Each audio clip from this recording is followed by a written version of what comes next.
So maybe I assume most people who watch know about, and I feel like this has been a pretty common thing for most crypto. Maybe they don't do it anymore, but for most cryptocurrency exchanges, it was pretty common that you had this like these tiers of amounts of money. Well, let's not call it money, digital assets.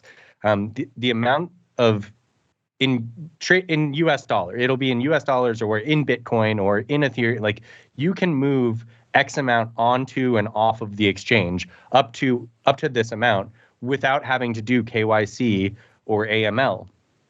And I always thought, like, how could the legal limit possibly be $40,000 or like $100K? Like, it just doesn't. That seems absurd. Like, just given how not to suggest that I think the numbers that the U.S. operates with when it comes to suspicious activity reports. So the ongoing belief, I think, or like I think what banking people say is that there's a $10,000.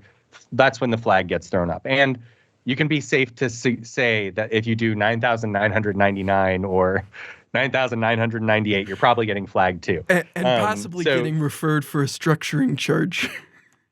Right. Yes, if you do more than one, yes. Anyway, that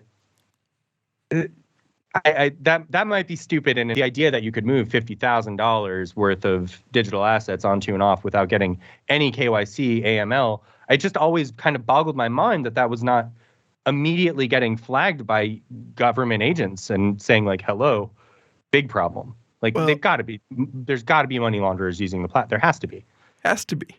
And it's even worse than you just said, because they had a stated 2 Bitcoin limit.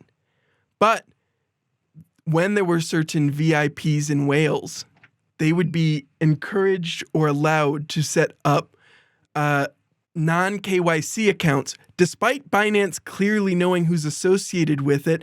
And they would remove that withdrawal limit from those non-KYC accounts. And like, clearly, if they're removing it, they must know it's connected to some whale, but they're still not collecting the know your customer information on those accounts. That's wild. That's like clearly trying to flout and violate the rules. It's just blatant. That's like insane that they would, especially that they would do this in writing. That's insane. But also, like, if we want to look outside that scope, they set up this like 2 Bitcoin limit, like for one account, right? So just set up 2, 3, 4, 5, 6, 7, set up your 25 different accounts and do it however you need to do it.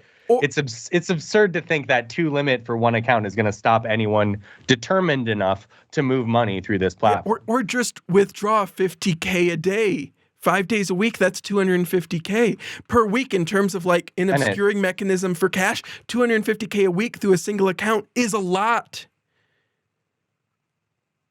For an individual. Yes. Sure, but no, like you're not thinking big. You're not thinking big enough at all. No, for $1 billion enterprise, that's fucking nothing, right? Yeah, sure. But like even like in terms of like common money laundering steps, being able to pass through that much week after week, onward and onward, is like a high amount of flow through a single thing. And that's just with one account. Like you said, you could have a dozen. You could have 100. Exactly. 40% of their users as of February 2022 might not have had KYC. CZ and Binance had 300. They had 300 of their own account, and CZ had two personal accounts. Had 2 personal accounts, and Binance had 300 or whatever it was. So it's like, yeah, clearly that this is being used in the exact way that, like, you want to talk about the most skeptical, critical people of cryptocurrency. We don't talk about the criminality of it. I think it's hyped up more than its actual. I think its main use case is speculation. I continue to believe that, but like, I think there are genuinely people out there saying like it's only used for bad things, and shit like this, like, sure does make them look possibly correct. Is all I'm saying. Yeah, no, it absolutely does. I think especially when you especially when you look at the fact that of those 300 Binance accounts, they were reportedly exempted from the anti-fraud, the anti-manipulation surveillance, and weren't tracked as part of Binance's insider trading policy. Yeah, they probably don't even have to abide by leverage policies either. Guess maybe we'll find that out later on down the line, huh? Um, I don't know. All of it sounds bad. It doesn't mean like I'm not surprised by any of this. I'm just surprised it's in writing, that the government gained access to all of this in writing, and that the government, that the first one to put it out and spell it out like this in such a concise way is the CFTC. Like all of that is kind of surprising to me. But